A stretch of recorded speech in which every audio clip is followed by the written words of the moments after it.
c'est pas parce que l'homme sera remonté à l'éventuel point zéro,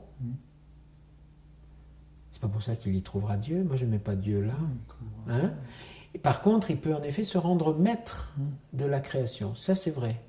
De la même manière qu'il est en train d'essayer de se rendre maître de la vie, non seulement en transformant ou en manipulant génétiquement du vivant, mais en fabriquant. Hein? Bon. Mais, justement, c'est ce que Stephen Hawking était allé dire au pape Jean-Paul II à l'époque. À l'Académie pontificale. Voilà, il a été lui dire, vous savez, Dieu n'existe pas, je vais vous dire pourquoi, parce qu'en fait, j'ai un modèle d'univers qui n'a pas de commencement. Et donc, si on cherche Dieu au commencement du temps, eh ben moi je vous produis un modèle d'univers qui tient la route, qui n'a pas de commencement. Voilà. S'il n'y a pas de commencement, il n'y a pas besoin de Dieu. Ce raisonnement-là, vous voyez, il a sa logique, mais il met Dieu au même plan que les causes que le scientifique analyse. De la même manière que quand je vais dire le boson de Higgs, qui, si je le découvre, va me permettre d'avoir une théorie qui me permet de comprendre la totalité du comment ça se passe, comme si c'était justement, il appelle comme ça la particule de Dieu, ce qui est très ambigu. Parce que c'est la vision de Dieu, d'un Dieu explication, d'un phénomène scientifique. Mais la Bible ne nous parle pas de Dieu comme d'une explication d'un phénomène scientifique. La gnose nous parle de Dieu comme d'une explication.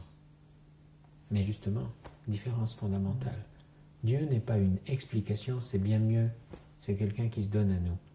Et quelqu'un qui se donne à nous, c'est pas une explication. Par contre, ça peut nous permettre de rentrer dans une grande intelligence de la vie. Oui. Vous voyez la différence ? Et là, c'est pour ça que le mot particule de Dieu est très ambigu, parce qu'il y a la vision du Dieu fabricant qui a donné la première chiquenaude. Mais ça, c'est pas le Dieu de la Bible.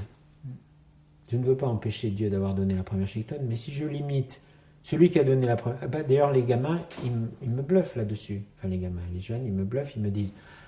Alors, en remontant le temps, on va trouver Dieu. Alors, on va dire, qui c'est qui a créé la première particule, hein, premier boson de Higgs? C'est Dieu. Et puis, il y avait un gamin qui lève la main et qui me dit, qui c'est qui a créé Dieu? Et puis là, vous êtes tout coincé en disant, mince alors. Il a raison. Vous voyez, cette espèce de remontée dans le temps, mais on reste dans l'immanence. Vous voyez, ça, c'est la gnose. C'est le gros reproche qu'on fait aux gnoses. Que si on voulait mettre en équation l'amour, finalement. Dieu ou l'amour, on peut pas, c'est pas... Eh bien, ça reviendrait à ça, quelque part. Et on va trouver une explication. On peut trouver une explication de comment l'amour nous fait battre le cœur ou penser différemment, ou comment les glandes, machin, truc chouette se mettent en route, ou comment... Oui, ça, on peut trouver.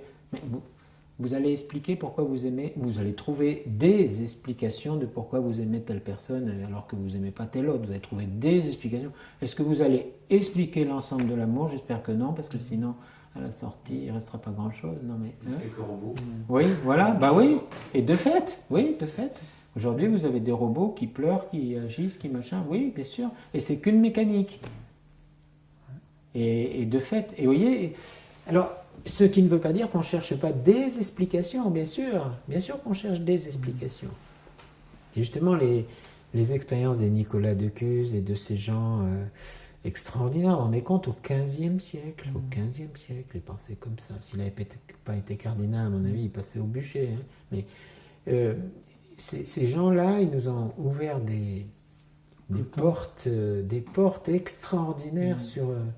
mais oui.